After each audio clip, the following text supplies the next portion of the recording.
Halo semua, saya ucapkan selamat datang dan mari mendengarkan penjelasan berikut ini terlebih dahulu. Memendekatin pilpres ini saya perhatikan ada beberapa hal kejadian, ada enak dan ada nggak enak, ada suasana yang tegang lah. Karena diayun dengan perbedaan pandangan siapa capres, siapa cawapres. Ada hal yang saya mulai itu mengenai sikap Pak Jokowi yang dibilang katanya ojo ke susu. Tapi di awal Jokowi pernah memberi tanda-tanda rambut putih. Bila rambut putih kan orang sudah tahu itu ke Ganjar. Dan semua orang memaklumi Pak Jokowi itu pasti akan ke Ganjar karena apa? Pak Jokowi lahir dari partai PDIP. Pak Jokowi dibesarkan dari PDIP hingga bisa menjadi presiden. Nah, jadi pada saat itu semua orang kebanyakan berpihak ke Ganjar. Karena dia menganggap Pak Jokowi akan ke Pak Ganjar karena tadi alasan itu, kulturnya. Itu satu. Dan kedua, kebetulan sekali Ganjar ini juga secara semuanya itu pelanjut Jokowi.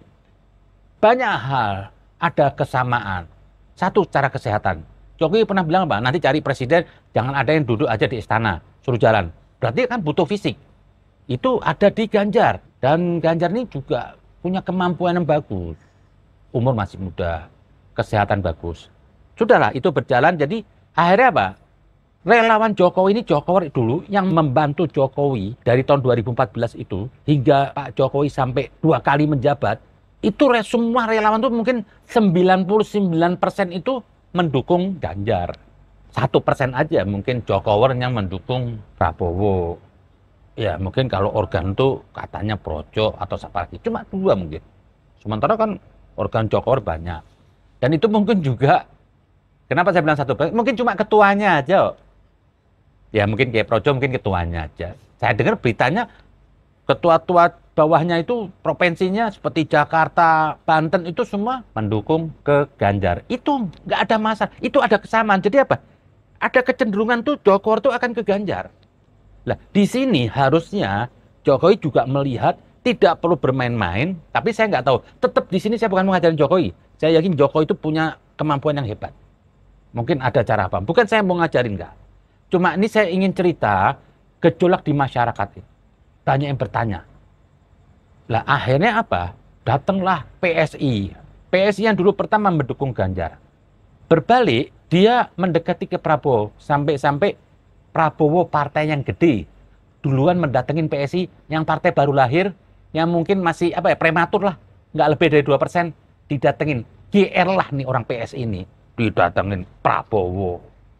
Wah, saya lihat pada kontes itu masyarakat Jokowi masih belum berpikir ketua umumnya akan diganti. Itu saya melihat waktu PSI itu, saya pendukung PSI pertama. Dan saya mungkin sampai ini hari masih mungkin membeli PSI, tapi masih belum pasti. Saya pembela PSI. Ada kecewaan saya.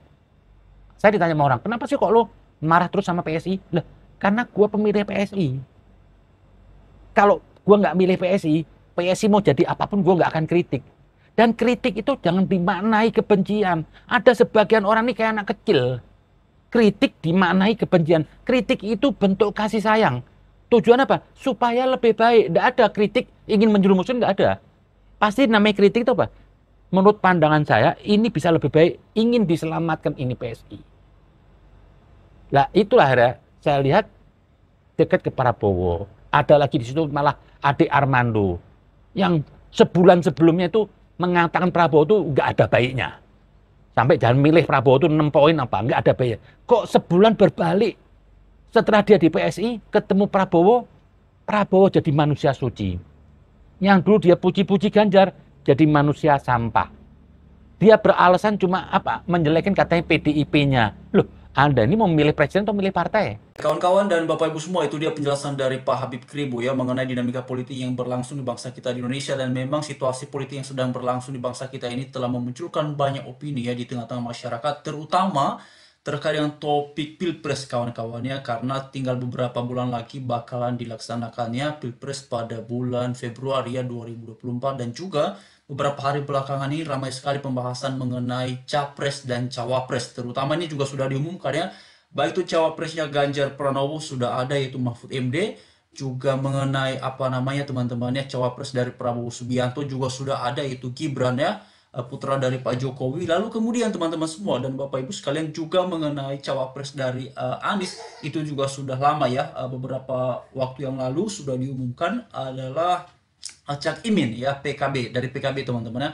Lalu kemudian beberapa jam belakangan ini lagi hangat sekali diperbincangkan terkait dengan PSI ya, Partai Solidaritas Indonesia, yang beberapa waktu yang lalu itu juga ramai sekali diperbincangkan oleh karena usai Mas Kaisang menjadi ataupun bergabung ke PSI tidak lama setelahnya, berselang 2 hari kawan-kawannya, beliau lalu kemudian menjadi ketum PSI, dan beberapa jam belakangan juga sudah ada informasi ataupun pembahasan mengenai PSI yang kini dikabarkan sudah resmi memberikan dukungan kepada Prabowo Gibran di Pilpres 2024. Nah, kawan-kawan, di tengah-tengah situasi yang seperti ini ya, jadi dua putra Pak Presiden Jokowi ini, yang mana satunya adalah cawapres Prabowo, yang sama yang satunya adalah apa namanya ketum ya, ketum PSI. Ini dua-duanya sudah berpihaknya ke Prabowo, yang sudah sangat jelas itu kawan-kawan. Lalu kemudian menjadi pertanyaannya adalah, apakah ya langkah kedua putra Jokowi, langkah politik mereka berdua ini akankah nanti searah, sefrekuensikah dengan Pak Presiden Jokowi, mengingat Pak Jokowi ini juga adalah bagian ataupun kader ya PDI Perjuangan teman-teman ya. Demikian juga sebenarnya mengenai Gibran ya, Mas Gibran ini juga kader dari PDI Perjuangan teman-teman ya. Tapi kemudian beliau apa namanya, saya kurang tahu ya, apakah sekarang sudah ataukah masihkah sebagai kader PDI Perjuangan ataukah bagaimana teman-teman. Tapi yang pasti ya, beberapa jam belakangan juga sudah ada deklarasi Prabowo Gibran ya. Bahkan tadi ada satu pidato yang disampaikan oleh Mas Gibran ya, yang kemudian memberikan sebuah keyakinan ya kepada Prabowo Subianto agar tidak khawatir ya, karena sudah ada Gibran di situ. Itu dia teman-teman. Dan itulah dinamika yang terjadi beberapa hari belakangan ini, dan memang ini tentu memunculkan banyak reaksi ya, memunculkan banyak tanggapan sebagaimana tadi juga sudah disampaikan oleh Pak Habib Kribo. Dan bukan hanya itu kawan-kawan, salah satu hal yang kemudian cukup signifikan dibahas beberapa hari terakhir ini adalah mengenai munculnya isu ataupun gagasan dinasti politik. Dan hal ini pun juga sudah direspon ya oleh Bapak Presiden Jokowi, dan memang jawaban beliau sangat sederhana sekali. Ya, beliau menyampaikan bahwa biarkan rakyat yang menilai, karena pada akhirnya kan yang akan menentukan adalah pilihan rakyat ya.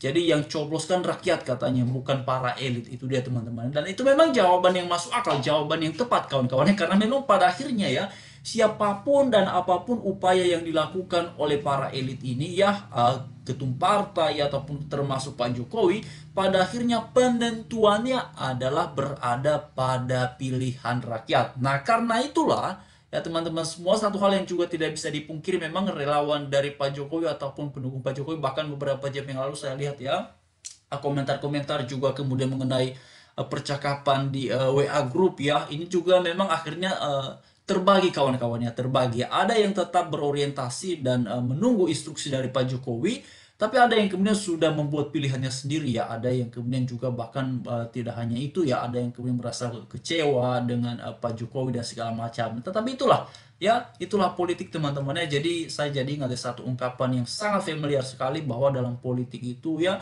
tidak ada musuh yang abadi, tetapi yang adalah kepentingan yang abadi teman-teman. Nah, selama kepentingannya bisa kemudian disepakati, ya selama kepentingan itu kemudian bisa diobrolin ya, dan menghasilkan kesepakatan-kesepakatan politik, ya itulah pada akhirnya situasi dan dinamikanya ya. Ya, tetapi sebenarnya satu hal yang menjadi pertanyaannya adalah, apakah ini ya semata-mata ya ke teman-teman, semata-mata diinginkan oleh Pak Jokowi ya untuk Mas Gibran menjadi cawapres, ataukah beliau ya punya pertimbangan lain kenapa kemudian beliau mau dan mengizinkan ataupun yang merestui Mas Gibran untuk menjadi cawapres dari Prabowo Subianto. Itu sebenarnya kawan-kawannya yang beberapa hari juga ini saya terus lihat ya, beberapa komentar yang berkembang ya, apakah memang ini seperti yang disampaikan oleh Pak Jokowi, bahwa biasa ya silakan saja karena Gibran dan Kaisang ini sudah dewasa, jadi mereka berhak memutuskan jalan hidupnya, dan sebagai orang tua beliau hanya bisa memberikan restu ya, selama itu adalah hal yang baik yang dipandang. Nah, itu dia kawan-kawan, makanya tadi saya sampaikan bahwa apakah kemudian setelah semuanya ini ya, apakah kemudian pilihan politik Pak Jokowi pada akhirnya berorientasi kepada Prabowo Subianto dan Gibran, ataukah kemudian Pak Jokowi akan punya pendiriannya sendiri. Karena dalam beberapa kesempatan Pak Jokowi menyampaikan bahwa ya putra-putranya ini kan sudah dewasa, mereka punya jalannya sendiri, Dan tentu implikasi lainnya Pak Jokowi juga punya jalannya sendiri. Nah itu dia teman-teman ya.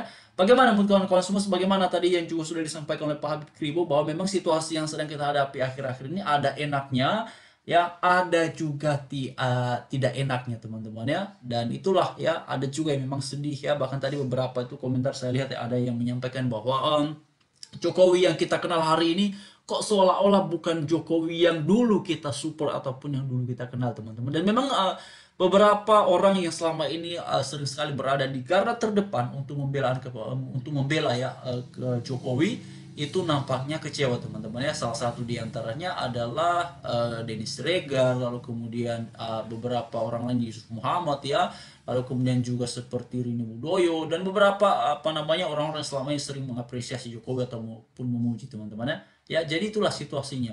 Dan memang teman-teman semua, Bapak Ibu sekalian, ini tidak bisa dipungkiri ya, tentunya menjadi satu PR besar ya bagi masing-masing kandidat ya. Capres cawapres ini sudah ada 3 poros teman-teman ya. Ya karena dengan situasi yang seperti tentu ini suara ya di kalangan masyarakat terutama yang sangat berorientasi sekali pada instruksi Jokowi. Jadi kan akhirnya suaranya menjadi terbagi ya teman-teman ya. Mungkin kalau selama ini lebih banyak semuanya bisa dikatakan ya 100% ke Ganjar. Ya, tapi dengan Gibran yang sekarang sudah masuk ke Prabowo ataupun Kaisang juga sudah dukung Prabowo Gibran ya, apalagi juga dengan kode-kode politiknya Pak Jokowi ya, kemungkinan ya kawan-kawan saya melihatnya ini bisa saja menjadi terbagi suaranya ya. Tapi apapun itu ya, kalau saya selalu mengingatkan mari memilih pemimpin ya dengan mempertimbangkan track recordnya ya, ataupun kemudian rekam jejaknya dan juga ya siapa orang-orang yang ada di sekelilingnya ataupun ya orang-orang yang ada di belakang dari mereka-mereka ini teman-teman. Karena ini tentu sangat penting sekali ke depan ya bagaimana bangsa ini akan dipimpin. Jadi terima kasih, mari terus harapkan yang terbaik bagi bangsa kita.